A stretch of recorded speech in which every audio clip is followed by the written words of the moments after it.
Deshaun Watson completed 80% of his passes against Buffalo last week, and Patrick Mahomes and the Chiefs, they finished the season 12-4 despite him missing 2 games with a knee injury.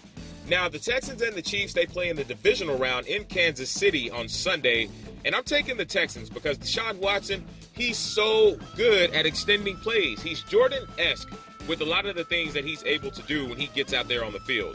Now, Deshaun Watson and the Texans, they came back from a 16-point deficit last Sunday against the Buffalo Bills in Houston. If you remember, at one point, the Texans were down 16-0 going into the half, and then they just stormed back to take the victory and end up beating Buffalo 22-19. Now, the Texans, they finished 10-6 and won the AFC South for the second consecutive year. Now, here's the thing with the Texans. The Texans are a good squad. They're a very good squad, but they're an inconsistent squad. Now, case in point, they mopped up the Patriots the week of Thanksgiving. They mopped up the Patriots in Houston. I mean, they took control of that game, and they never looked back. I mean, they beat the brakes off the Patriots. Then the very next week, my squad, my favorite team, the Denver Broncos, they go into Houston, and they punch the Texans in the mouth, and they just beat the brakes off of them, put 38 points on the Texans. Now, as far as these two quarterbacks go, as far as individual performances go, give me Deshaun Watson Monday, Thursday, and twice on Sundays. Now, don't get me wrong.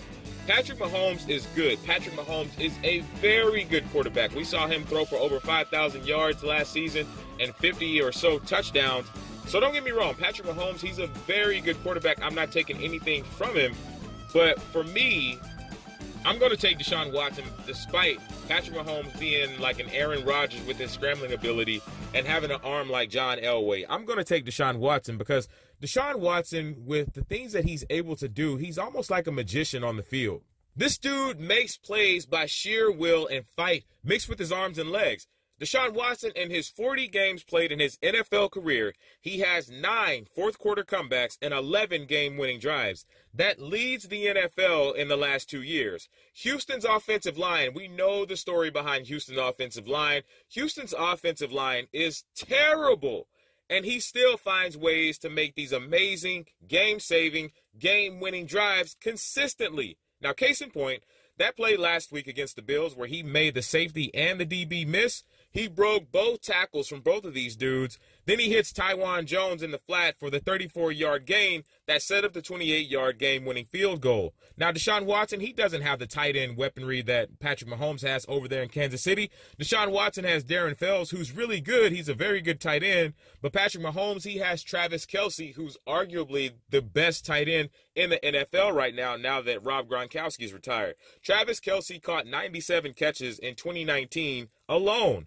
Deshaun Watson, he does have DeAndre Hopkins. Now, when it comes to receiving core, you could almost put Kansas City and Houston's receiving core in a tie because up there in Kansas City, they got guys like Tyreek Hill. And in Houston, Deshaun Watson, he's got DeAndre Hopkins, Kenny Stills, and when he's healthy, Will Fuller, who can take the top off of your defense. Now, when you mix in the dysfunction in Houston where there's no general manager right now, Bill O'Brien, he's in complete control, which is crazy. I've never heard of a head coach having complete control where he's the coach and the general manager.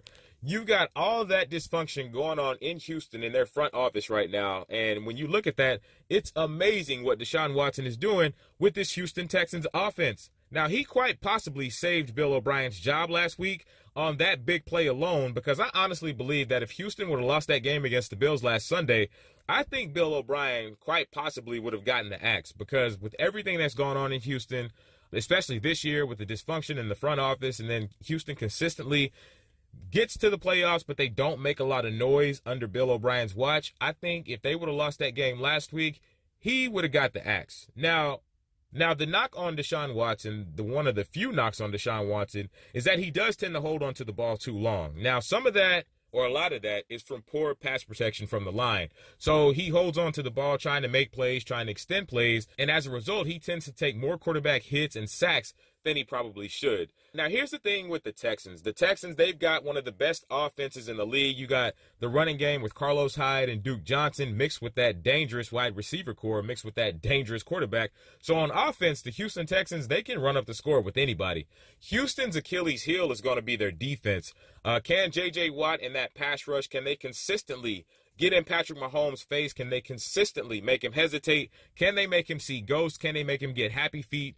And, the last time when Houston went up to Kansas City this past season in 2019, they ended up beating the Chiefs 31-24. So we're going to see if the Houston Texans can come up there and if they can get the same results as what happened as the last time they visited Kansas City. So the thing with Houston is going to be their defense that's going to have to really step up. These two guys, what you're seeing right now is a new generation of quarterbacks in the NFL, and it is amazing to watch. Now, as far as this game, in my opinion, in my prediction, I've got the Houston Texans beating the Kansas City Chiefs 27-21. And I hope the Texans go up here and handle business, because it would be really, really awesome. It'd be really cool to see the Houston Texans get to the AFC Championship game and quite possibly the Super Bowl for the first time in franchise history.